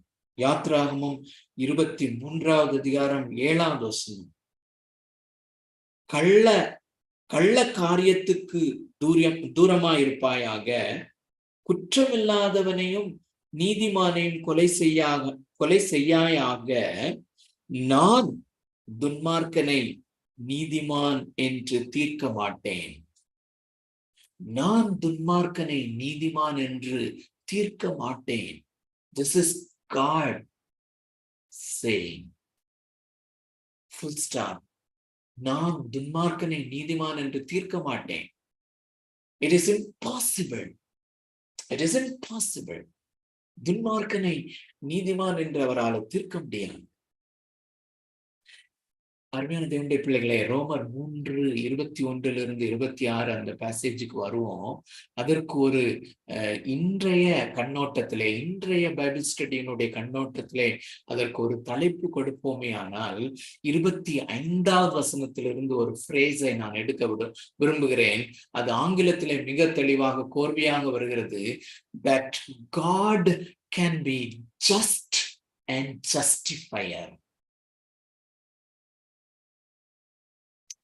தேவன் நீதியுள்ளவரும் பாவியை நீதிமான் ஆக்குகிறவருமாய் விளங்கும்படி. This is like a puzzle, அருமையானவர்களே. God is infinitely righteous. தேவனாகிய கர்த்தர் அவர் எல்லையற்ற நீதிபரர். எல்லையற்ற நீதிபரராயிருக்கிற இந்த தேவனாகிய கர்த்தர் பாவியை நீதிமான் என்று சொல்ல முடியாது. ஆனால் பாவியை நீதிமான் என்று சொல்லும்படியான ஒரு ப்ரொவிஷனை அவரே ஏற்படுத்துகிறார். It is beautiful. தம்பி அதை போட்டிருக்காங்க. அடுத்த வசனம் 26வது வசனம் சொல்லுது, கிறிஸ்து இயேசுவனுடைய இரத்தத்தை பற்றும் விசுவாசத்தினாலே பலிக்கும் கிருபாதார பலியாக அவரை ஏற்படுத்தினார். இந்த கிருபாதார பலியாக என்பதற்கு கடந்த வாரம் மென்ஷன் பண்ணினேன்னு நினைக்கிறேன். பட் இதை தொடர்ந்து நாம மென்ஷன் பண்ணி கொண்டிருந்தாலும், ஒவ்வொரு வாரமும் மென்ஷன் பண்ணி கொண்டிருந்தாலும் அது மிகையாகாது. அருமையான தேவனுடைய பிள்ளைகளே, அந்த கிருபாதார பலியாக என்பதை ரவுண்ட் பண்ணி அங்கே கோப நிவாரண பலி என்று வார்த்தையை நீங்கள் போட்டால் நல்லது. தேவன் நீதிபரராகி அந்த தேவன் பாவியான மனிதனை நீதிமான் என்று சொல்ல முடியாது. ஏனென்றால் அந்த மனிதனுடைய பாவம் அது தண்டிக்கப்பட வேண்டும். இன்ஃபினிட்லி கிரேட் பனிஷ்மெண்ட் அதற்கு உண்டு. நித்திய ஆக்கினை தீர்ப்புக்கு உட்பட்டதா இருக்கிறது. அந்த நித்திய தீர்ப்புக்கு அல்லது நித்திய ஆக்கினை தீர்ப்புக்கு உட்பட்டவனாக ஏன் மனிதன் நிற்கிறான் என்றால், அவருடைய கோபம் அவன் மேலே நித்தியமாக எரியக்கூடியதாக இருக்கிறது. அவருடைய கோபத்தை யாரால் திருப்ப முடியும்? His wrath is of infinite nature. எல்லையற்ற விதத்திலே அவருடைய கோபம் இருக்கிறபடியினாலே எல்லையற்ற அந்த நரகம் உண்டாக்கப்பட்டது. ஆனால் அந்த எல்லையற்ற தண்டனையாகிய உக்கிர கோபாக்கினையை தன்னுடைய குமாரனாகிய கிறிஸ்து ஏற்றுக்கொண்டபடியினாலே on that basis, அந்த ஒரு அடிப்படையினாலே மாத்திரம் இலவசமாக துன்மார்க்கனாகி எல்லையற்ற விதத்திலே துன்மார்க்கனாய் பாவியாய் முகங்குப்புற விழுந்து கிடக்கிற எனக்கும் உங்களுக்கும் அந்த நீதி அருளப்படுகிறது. அருமையான தேவனுடைய பிள்ளைகளே, இன்னும் ஒரே ஒரு வசன பகுதியை நான் வாசிக்க விரும்புகிறேன். சகரியாவின் புஸ்தகம் 3வது அதிகாரம். சகரியாவின் புஸ்தகம் மல்கியாவுக்கு முந்தின அந்த கடைசி பழைய ஏற்பாட்டின் கடைசி புஸ்தகத்திற்கு முந்தின புஸ்தகம் 3வது அதிகாரம். இங்கே செய்யப்படுகிற காரியம்தான் அருமையான தேவனுடைய பிள்ளைகளே உங்களுக்கும் எனக்கும் செய்யப்பட்டது. நாம் ரட்சிக்கப்பட்டவர்களே ஆனால், நாம் மறுபடியும் பிறந்தவர்களா இருந்தோமானால் இந்த காரியம் நமக்கு நடந்தது.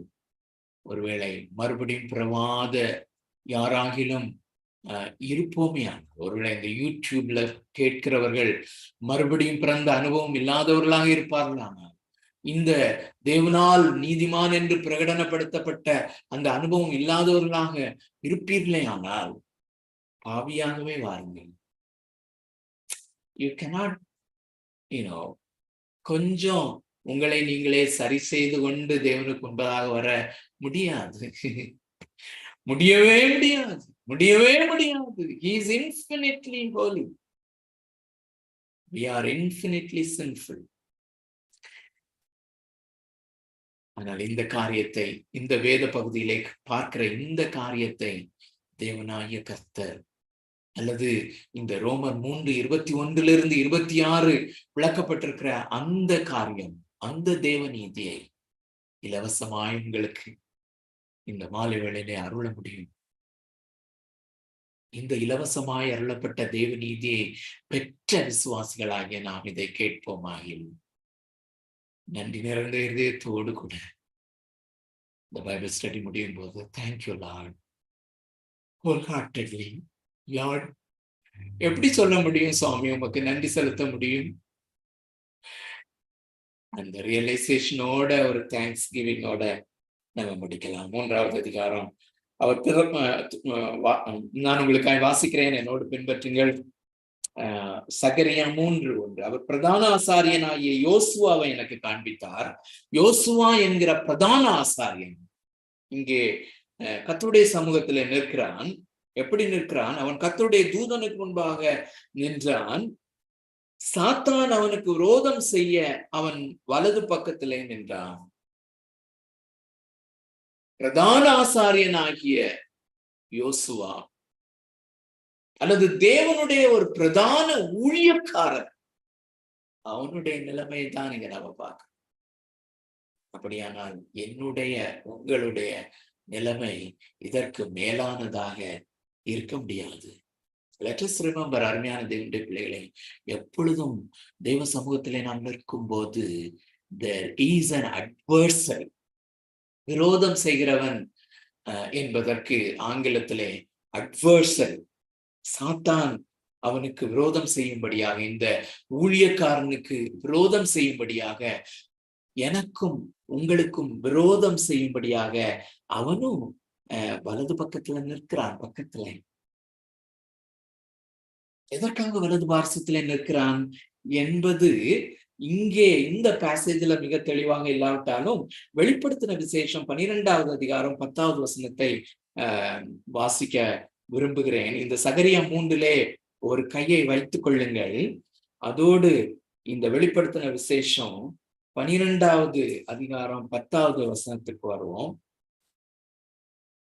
அருமையான தேவனுடைய பிள்ளைகளே, விசுவாசிகளாகிய ஊழியக்காரர்களாகிய நம் ஒவ்வொருவருக்கும் விரோதம் செய்யும்படியாக, நம் ஒவ்வொருவருக்கும் விரோதமாக எந்த நேரமும் விரோதம் செய்யும்படியாக சாத்தான் பக்கத்திலே வலது பார்சத்திலே நிற்கிறான்.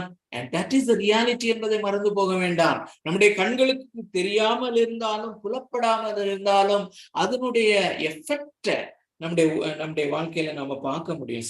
அருமையானவர்களே, இந்த வசனத்தை வாசிக்கும் போது நமக்கு தெரியும். இந்த வசனம் எல்லாருக்கும் தெரிந்த வசனம் தான், ஆனாலும் கூட இந்த கான்டெக்ட்ல வாசிக்கிறது நல்லது. அப்பொழுது வானத்திலே ஒரு பெரிய சத்தம் உண்டாகி, இப்பொழுது ரட்சிப்பும் வல்லமையும் நமது தேவனுடைய ராஜ்யமும் அவருடைய கிறிஸ்துவின் அதிகாரமும் உண்டாயிருக்கிறது. அடுத்த பிரேஸ், இரவும் பகலும் நம்முடைய தேவனுக்கு முன்பாக நம்முடைய சகோதரர் மேல் குற்றம் சுமத்தும் பொருட்டு அவர்கள் மேல் குற்றம் சாட்டுகிறவன் தாழ தள்ளப்படுவான். இங்கிலீஷ்ல அமேசிங்கா இருக்கும். And I heard a loud voice in heaven saying, now the salvation and power and the kingdom of our God and the authority of his எனக்கு மறைக்குது, for the accuser of our brothers has been thrown down. அவனுடைய பேர் என்ன போட்டிருக்குன்னா, the accuser of our brothers, the accuser of our brothers, விசுவாசிகள் மேல் குற்றம் சுமத்துகிறவன். அவன் எப்போ குற்றம் சுமத்துகிறான்? He accuses them day and night before our God. நம்முடைய தேவனுக்கு முன்பதாக இரவும் பகலும், இரவிலே நாம் தூங்கும் போதும் நம்மை குறித்து, உங்களை குறித்து, என்னை குறித்து குற்றம் சாட்டுகிறான். அருமையான தேவனுடைய பிள்ளையை, அதனுடைய ரிஃப்ளெக்ஷன் தான் நமக்கு இந்த ஃபால்ஸ் கில்ட். அருமையான தேவனுடைய பிள்ளைகளே, விசுவாசிகளாகிய நமக்குள்ளேயும் இந்த கில்ட்டி ஃபீலிங் இருக்கிறது. அருமையானவர்களே, ரெண்டு வார்த்தைகளுடைய வித்தியாசத்தை இந்த மாலை வேளையிலே தெளிவாக புரிந்து கொள்ள முயற்சி செய்வோம். We are always guilty before God. அந்த வார்த்தையினுடைய அர்த்தம் என்னவென்றால், நாம் தண்டனைக்குரியவர்களாக, குற்றம் சுமத்தப்பட்டவர்களாக, குற்றத்திற்கு உள்ளானவர்களாக, அது கோர்ட்டுடைய டேர்ம் அருமையானவர்களே. அது கோர்ட்ல பயன்படுத்தப்படுகிற வார்த்தை, technical word. Technically we are guilty, குற்றம் சாட்டப்பட்டவர்கள். that is our standing. ஆனா அந்த தேவனுடைய நீதியை பெற்ற பிறகு இந்த guilty feeling, குற்ற உணர்வு அதிகமான நாட்கள், அதிகமான நேரம் நமக்கு, உங்களுக்கும் எனக்கும் இருக்கிறது என்றால், இது குற்றம் சாட்டுகிற பிசாசானவன் தேவ சமூகத்திலே இவன் இந்த பாவத்தை செய்திருக்கிறான், இந்த பாவத்தை செய்கிறான், இதை தவறாக பேசிவிட்டான், இந்த தவறாக சிந்தித்து விட்டான் என்று அவன் குற்றம் சாட்டி கொண்டிருக்கிறான் அல்லவா? அதனுடைய ரிஃப்ளெக்ஷன் அவன் நம்மையும் நம்மிலே குற்றம் சாட்டுகிறான். Let us be very careful about false guilt. அருமையானவர்களே, குற்றவாளிகளாக நிற்கிறோம். ஆனால் இந்த குட் நியூஸ் என்னங்கிறத சகரியா 3வது அதிகாரத்துக்கு திரும்ப வருவோம். அப்பொழுது கர்த்தர் சாத்தானை நோக்கி, this is God speaking, this is God speaking. உனக்கு விரோதமாக, அருமையான தேவனுடைய பிள்ளையே, உனக்கு விரோதமாக உன்னை குற்றம் சாட்டும்படி, என்னை குற்றம் சாட்டும்படி இரவும் பகலும் ஆக்டிவாக நிற்கிற அவனை நோக்கி தேவன் சொல்லுகிறார், கர்த்தர் சாத்தானை நோக்கி, கர்த்தர் உன்னை கடிந்து கொள்வாராக. The Lord rebuke you. கர்த்தர் உன்னை கடிந்து கொள்வாராக. சாத்தானே, எருசலேமை தெரிந்து கொண்ட கர்த்தர் உன்னை கடிந்து கொள்வாராக. The Lord who has chosen you. அருமையான தேவனுடைய பிள்ளையே, இந்த மாலை வேளையிலே உன்னை தெரிந்து கொண்டதனுடைய ஆதாரத்தை வைத்துக் கொண்டு, this God elected you, this God chose you. கர்த்தர் உன்னை கடிந்து கொள்வாராக. இவன் அக்கினியினின்று தப்புவிக்கப்பட்ட கொள்ளி அல்லவா? He's saved. இந்த நித்திய ஆக்கினை தீர்ப்பிலிருந்து, நித்திய அக்கினியிலிருந்து தப்புவிக்கப்பட்ட கொள்ளி அல்லவா? அடுத்த வசனம். ஆனா யோசுவா எப்படி நிற்கிறான்? குற்றம் சாட்டினது உண்மைதான். யோசுவா எப்படி நிற்கிறான்? யோசுவாவோ வெனில் அழுக்கு வஸ்திரம் தரித்தவனாய் தூதனுக்கு முன்பாக நின்றிருந்தான். இந்த அழுக்கு வஸ்திரம் அப்படிங்கிறது சரியான அந்த மூல பாஷையிலே மனிதர்களினுடைய கழிவுகளாலே தெளிக்கப்பட்ட அந்த நாற்றம் எடுத்த அருவருப்பான உடையோடு கூட நிற்கிறான். 4வது வசனம். அவர் தமக்கு முன்பாக நிற்கிறவர்களை நோக்கி, இவன் மேல் இருக்கிற அழுக்கு வஸ்திரங்களை களைந்து போடுங்கள் என்றார். பின்பு அவனை நோக்கி, பார், நான் உன் அக்கிரமத்தை உன்னிலிருந்து நீங்க செய்து உனக்கு சிறந்த வஸ்திரங்களை தரிப்பித்தேன் என்றார். This is the righteousness that God has given to us free of cost. இலவசமா தேவன் தாமே இலவசமாக செய்ய முடியாது. எப்படி செய்தார்? Always remember the cost. அப்படியே அந்த அழுக்கு வஸ்திரத்தை எடுத்து மாற்றுகிறார் என்றால், on one solid base. எந்த பேஸ்ல? இந்த இதிலே தெளிக்கப்பட்டிருக்கிற இந்த அருவருப்பான இந்த அக்கிரமத்தினுடைய தண்டனை எல்லாவற்றையும் என்னுடைய குமாரனாகிய கிறிஸ்துவின் மேலே நான் சாட்டி இருக்கிறேன்.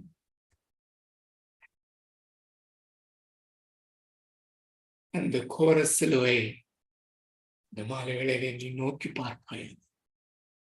அங்கே செலுத்தப்பட்ட அந்த கிரயத்தினுடைய அடிப்படையிலே, அல்லது உண்மையில் இருந்த இந்த உன்னுடைய அசுத்தமான நிலைமை, நீ எனக்கு விரோதமாக செய்த பாவத்தினுடைய அந்த அகோரத்தினுடைய அந்த தண்டனை, அந்த கோப ஆக்கினை, அதை என்னுடைய குமாரன் ஏற்றுக்கொண்டபடினாலே, அப்சர்வ் பண்ணினபடினாலே, நான் உனக்கு ஒரு நீதியின் வஸ்திரத்தை, அவருடைய என்னுடைய குமாரனாகிய கிறிஸ்துவனுடைய நீதியின் வஸ்திரத்தை, அவருடைய நீதியை உனக்கு நான் இலவசமாக மேலே தரிப்பிக்கிறேன்.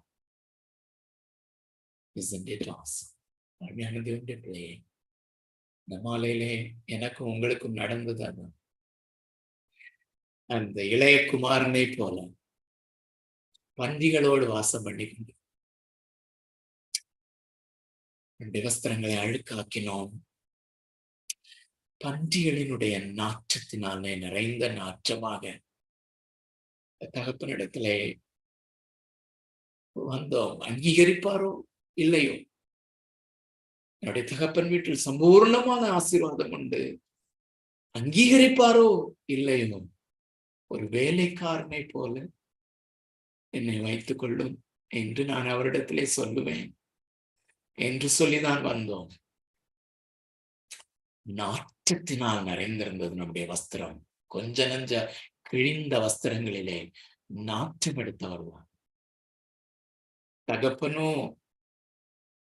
தூரத்திலிருந்து இந்த மகனை கண்ணுற்றவராக கீழே இறங்கி ஓடி வருகிறான். நாற்றத்தை பொருட்படுத்தவில்லை, கட்டி அணைத்துக் கொள்ளுங்கள். வீட்டிலே வந்தவுடனே இவனுக்கு உயர்ந்த வஸ்திரத்தை தரிப்பீங்க. Isn't it awesome? What an amazing stand that we have.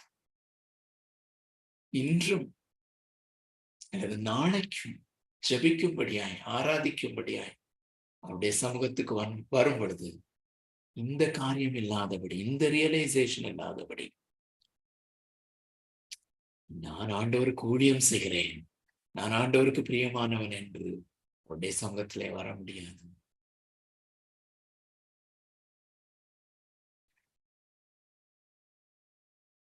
It is impossible. அருமையானவர்களே, இந்த பிரின்சிபிள, இந்த காரியத்தை நாம் தெளிவாய் புரிந்து கொள்ள பரிசுத்த ஆவியானவர் நமக்கு உதவி செய்வாராக. Whenever we come to him, இந்த கிறிஸ்துவாகிய நித்திய தண்டனையை பெற்றுக்கொள்கின்ற இந்த கிறிஸ்துவாகிய கண்மலைக்கு உள்ளேதான் எப்பொழுதுமே நாம் அங்கீகரிக்கப்பட்டவர்களாக இருக்க முடியும்.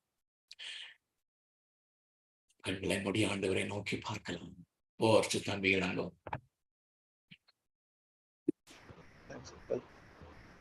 இந்த நாளில் நம்ம கேட்ட இந்த வசனங்களின்படியாக நியாயப்பிரமாணத்தினாலே அல்ல,